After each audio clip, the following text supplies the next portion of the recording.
Boston Celtics, a position they found themselves in last year. Huge favorite going to the conference finals. Will tonight and the series be different? Pacers seize game one. Also, the Fever 0-4 now. We're tracking steps forward and back for Caitlin Clark. And the dream maybe you had as a kid. Hit a home run, rob a home run. Let's go around the horn. Did he really need to jump? Did he really need to jump for that ball? Did he really rob that home run? I don't know. I don't know. Pacers Celtics game one tonight. It's a quick turnaround for Indy. They were just dusting the Knicks off in Madison Square Garden 48 hours ago. Remember last year in the conference finals? It was this stat. Boston, 97.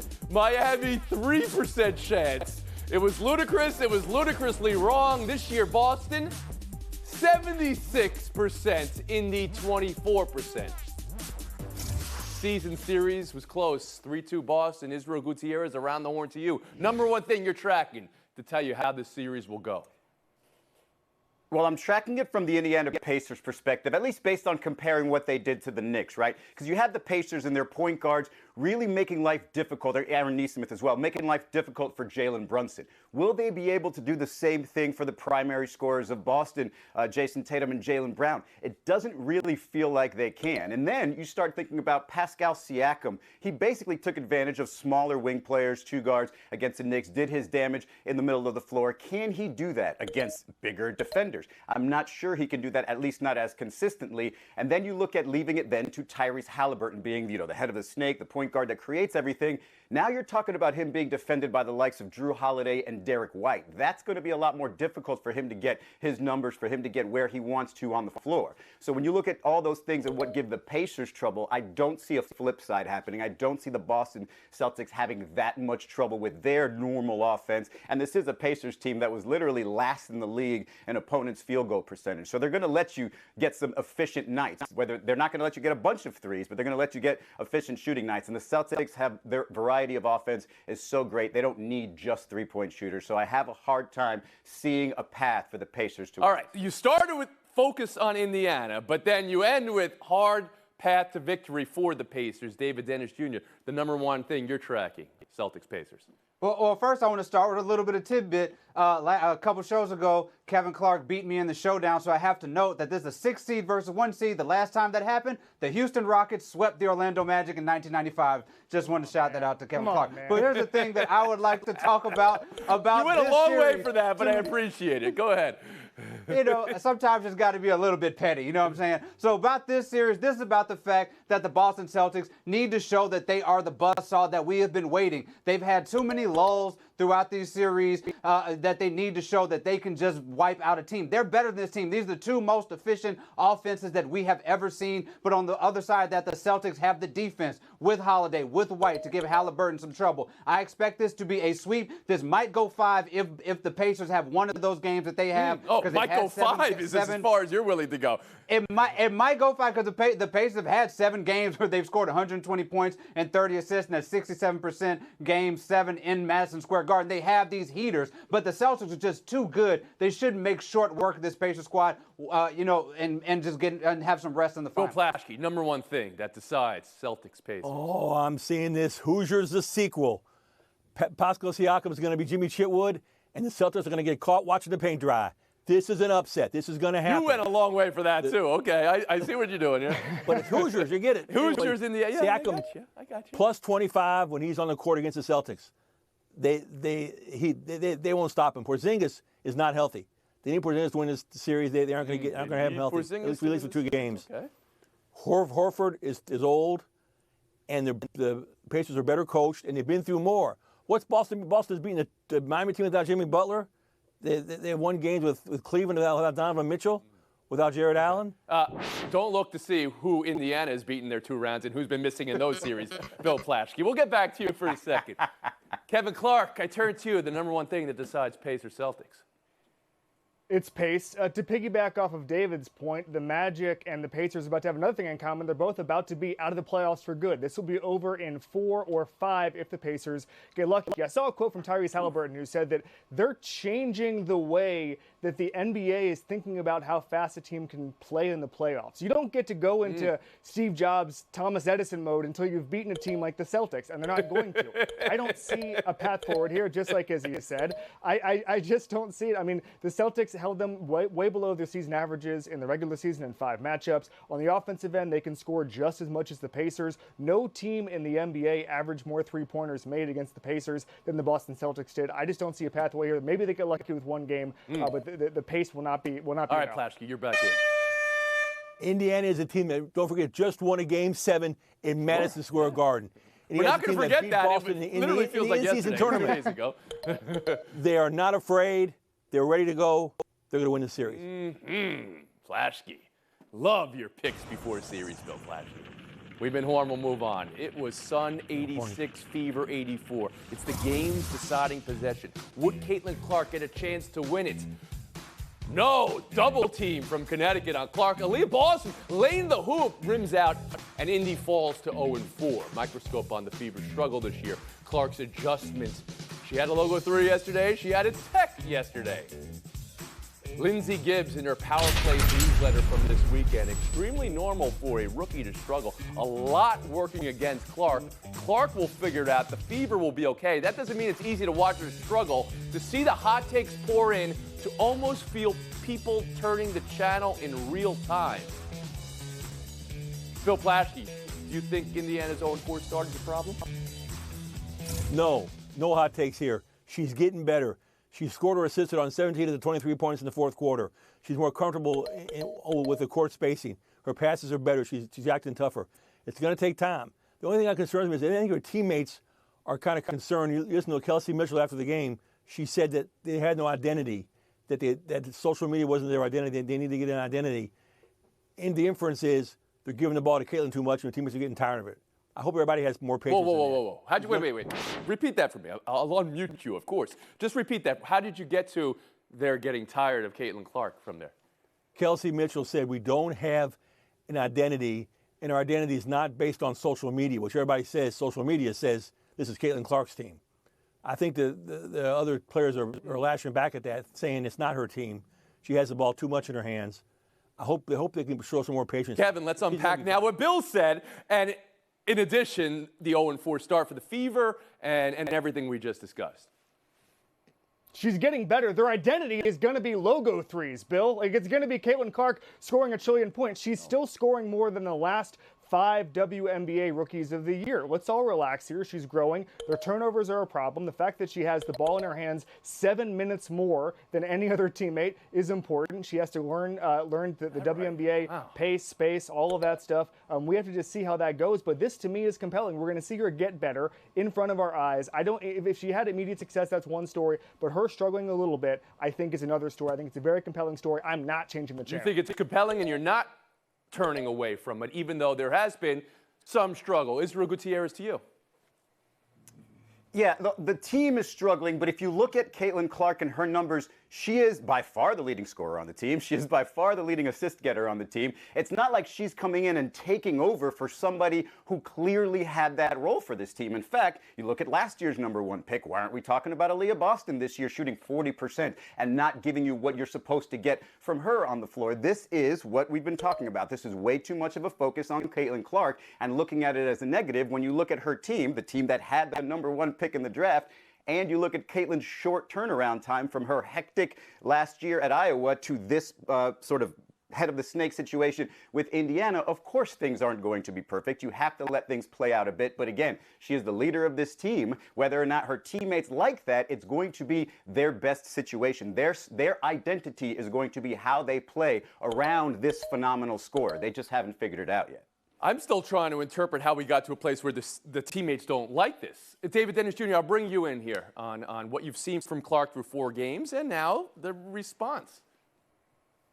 I want to start with the team that won. Alyssa Thomas, 24-14-9, still that torrid pace that she had. That's true. That she had last year. That's something that I think we should acknowledge also. But the thing here with Caitlin Clark is 4 games you don't become a number 1 pick for a team that has 2 years straight of number 1 picks without going to a bad team who has played the New York Liberty twice. Of course, 0-4 is expected. They got the Seattle Storm next. This team is not going to win a lot of games, and that has never really been the metric for number 1 draft picks. They always most times they come to bad teams. They lose a lot of games. Victor Wembanyama in the NBA just lost 17 games in a row, and nobody's talking about that being some sort of bad thing for him. That's part of the process. What is most harmful to Caitlin Clark is the way that so many people are babying her and acting like this is some national nightmare that she's losing games. This happens to the point where fans are, going at Aaliyah Boston's social media and making her take that down because they're blaming her and coming at her because Caitlin Clark is a number 1 pick who's lost 4 games. It happens. She will be fine. That'll be the last word, I guess. Flames from David Dennis Jr. David's on fire, We guys. take a break. Buy or sell next.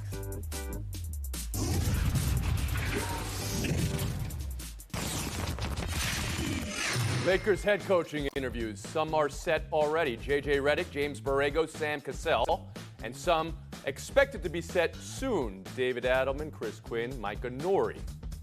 Nori, very busy right now with the Minnesota Timberwolves. Rich Paul maintains LeBron James not involved with the coaching search. Bill Plaschke, what to buy, what to sell? J.J. Redick's a heavy favorite here, and I can't sell this enough. This is not a basketball movie. It's a retirement gift. This is not a basketball team. It's a buddy movie. They're doing this because he's on a podcast with LeBron James. That's the only reason they're hiring him. He's got no other qualifications. He's never been a head coach at any level. He's never been an assistant coach at any level. I've won him as many NBA games as he has. But he's doing it to appease LeBron for the last 2 years of his career, to make sure LeBron doesn't leave town. So he's basically trying to hold LeBron hostage by doing this. It's a ridiculous hire. Sam Cassell's the guy. Wow. But he's not going to get a Heat chance. from Bill Plaschke. David, how do you hear that? I'm selling the notion that this has nothing to do with LeBron. You can't say, hey, this is a move that's independent of LeBron James. Oh, by the way, his podcast partner might be one of the coaches in the front runner for this position. I'm selling that a million times. I'm also selling the notion that the coach, whoever it is going to make a huge difference for this Lakers team. They're just not that good. They're a play-in team, even with everybody as healthy as they're ever going to be as they were. Okay, so are you suggesting they don't hire a coach at all? Because it's not going to make a difference. Israel Gutierrez, how about you?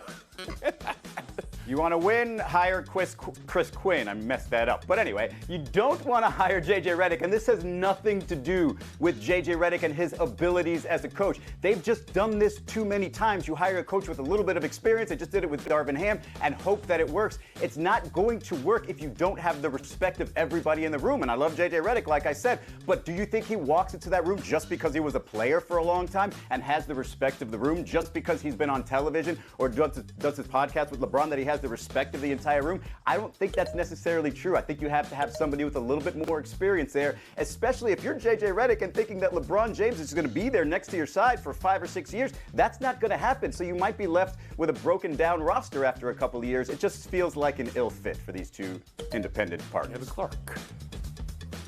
Okay, so a couple things. Number one, the job description is to have basketball chemistry with LeBron James. That's it. That's the only requirement to be Los Angeles Lakers head coach. And so I just don't know what we're doing now. We're debating the sanctity of the Los Angeles Lakers coaching job. That's been out the window for a long time. I don't know what respect Chris Quinn commands that J.J. Redick would not. I'm okay with this hire. We know it's transparent. We know exactly what the reasoning is behind it. I'm fine with it. You keep LeBron happy. You keep the organization going. That's all that matters. Bill Plaschke, I'll let you back in here for a last word. LeBron's gone through 4 coaches in 7 years. He's the one that won in Russell Westbrook. He's not a great coach. He's not a great general manager. Stop letting them make the hires. Take back the organization, Lakers. It's about the name on the front of the shirt, not the name on the back of the shirt. You're the Lakers. You're not the LeBrons. Act like it. So that note there that Rich Paul said LeBron is not involved. You are. Oh, Let me finish the question Come here. on. You are not believing that to be the case. that's comedy. He runs the joint. He runs the Buy place. or sell two, a headline we've never seen before in college sports. QB Jaden Rashada suing Florida head coach Billy Napier and also a top Gators booster for fraud, among other allegations. over a failed $13.85 million NIL deal. Rashada initially committed to Miami 2 years ago, then flipped to Florida for spring practice last year, before then asking for a release, going to Arizona State where he played 3 games. This year he's transferred to Georgia. Kevin Clark, what to buy, what to sell? I'm buying this as a reckoning in the much needed regulation of the NIL market. College sports for decades, maybe 100 years, has relied on lying to kids. And now kids can say, I'll see you in court over that. I think that is a huge moment. This is going to be one of the most embarrassing moments in college sports history for the University of Florida. They tried to pay a kid $13 million to come. He never took a snap for them. He ended up on their biggest rival as a backup. They allegedly had to pay $150,000 to a Miami booster that they outbid because of some back payment thing. And, just eventually, at some point, nobody's going to want to go there because of this. So I just think that this is hugely embarrassing. Their coach got sued. I just don't know where you go from this. The funniest part here, Kirby Smart apparently gave his blessing on the lawsuit. That is a rivalry. Oh, yeah, he gave his blessing. Yeah, it's his player currently now. And of course, Israel Gutierrez, do you believe this has merit? Do you believe this is a big deal, like Kevin just said? It would be a day of reckoning when, or if and when, the lawsuit ends up in a win for the student athlete. I think you might see more of this if it happens, because empty promises, even if it's for student athletes who are 18, 19 years old, still mean something. You still can get sued for it. And so I think you're going to see coaches and collectives be a lot more sort of careful with what they promise people, but it has to come with a favorable ruling in favor of the student athlete not getting this money. Otherwise, it's just going to be an empty threat. David Dennis Jr. I actually don't think it really needs a ruling in favor of the student. This is embarrassing enough as it is, where you have accusations of a coach saying, I'm going to pay you $1 million to sign, and then they never get the money. One thing that's going to deter athletes to go into an organization is the idea that that organization is reneging on money that they're giving these athletes, especially when they're talking about millions of dollars. So this is already a black eye. Now, if the ruling does fall in favor of the athlete, then it's even more of a deterrent for other organizations. Bill Plaschke. I agree with David. This already scares every coach in America. These coaches for years have reneged on promises. They have given away 10 scholarships for 10 spots. They've hurt kids. They've run kids off. Now they got to pay the price. So the litigious nature of this, you're okay with then? You believe it's power to a player? Yes. Okay. Absolutely. Plaschke. Gutierrez, thank you for your time today. David Dennis Jr., Kevin Clark. That's our showdown next.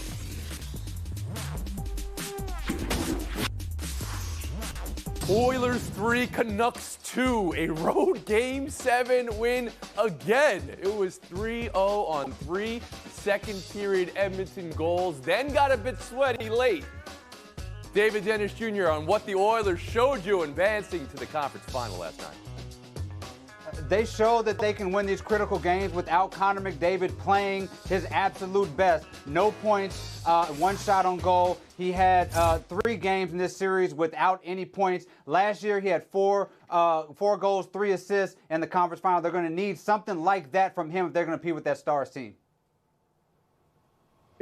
Exactly right. They have genuine depth, first of all, but they also play playoff hockey, which means they shoot the puck. Nobody in the regular season had more shots on goal than the Edmonton Oilers. We saw that last night with the Vancouver Canucks. They weren't taking any shots. They had no sense of urgency in Vancouver. Edmonton just gets the puck on the net, and they end up getting Are goals. you suggesting, Kevin, you miss 100% of the shots you don't take? I think that's what you're suggesting. Shoot the puck. David, Shoot it was the 2 puck. years ago that Edmonton made the conference final. This is last year they didn't make it, and now they're back into it. We'll move on. Hitting a home run and robbing a home run in the same game? How many times do you see that? That's a legitimate question. I'm asking you that. Joe Adell last night. What's the most impressive part, Kev? This is the third time this year someone's gotten a home run. Very good, Kevin Clark. It's the easiest. Hitting a home run happens all the time. Robbing it doesn't. This is stuff you dream of when you're a kid. The athleticism, the timing, all of that stuff. It's what you do if you have a fence and a ball in your backyard. I'm going with the catch 10 times out of 10. I'm impressed by all of it, which only goes to my further point about how I want to change the home run derby. If you let people who also hit the home runs go out and try to rob home runs in the outfield, then you have an incredible home run derby every single year. Oh, I'm making you even here with that great idea, David Dennis. Real quick then, you said it happened 3 times this year. Anyone know the 2 other players who have hit a home run and robbed a home run in a game this year? One happened last week. Oh, I thought we were on the same way. Varsho and Marsh have done it this year. Yes. Another trivia question. Who has the Major League Baseball record? Aaron Judge and Nick Markakis. Well, somebody did their research. There we go. That's the point I was looking for. We'll move on. Showdown 3 is a prom proposal with an assist from Bryce Harper. Take a look at this. MLB tweeted this out. Hi, Julia. I'm going to cry. How's it going? Jake wants to ask you prom, so I thought I'd help him out. David, grade that prom proposal. Can we go to prom with him? Yes. Awesome. There we go. I am grading this an F-. This is not, he didn't help with the prom proposal. He made the prom proposal. Go out there and actually ask her something is indicative of the fact that she hugged Bryce Harper instead of the guy who was asking her to go on the prom. Kevin Clark. The only winner here is Dad, who came out late and shook Bryce Harper's hand. He won this, I guess, but everybody else is a loser. First of all, Bryce Harper's going to be asked to do this all the time now. I would avoid this in the future. Not touching any of this. Kevin Clark, 30 seconds of FaceTime. Go. All right, let me list off 3 NFL players: Aaron Donald, Julio Jones, and Darrelle Revis. What do they have in common? 2 things. The first thing is that they're either going to Canton or in Canton. And the second thing is they all skipped OTAs at one point in their career, or in Julio Jones' case, twice, because they weren't happy with their contract. You need to remember this when we see headlines about Justin Jefferson skipping OTAs. And we say, oh no, is he unhappy? He was in New Jersey yesterday, all of this stuff. But guess what? It doesn't matter. They'll show up in July. None of this matters. Hall of Famers do it all the time. It is a non-story every time. You don't think it has anything about him getting more money, wanting more money, trying to negotiate for more money? You don't think so? It's in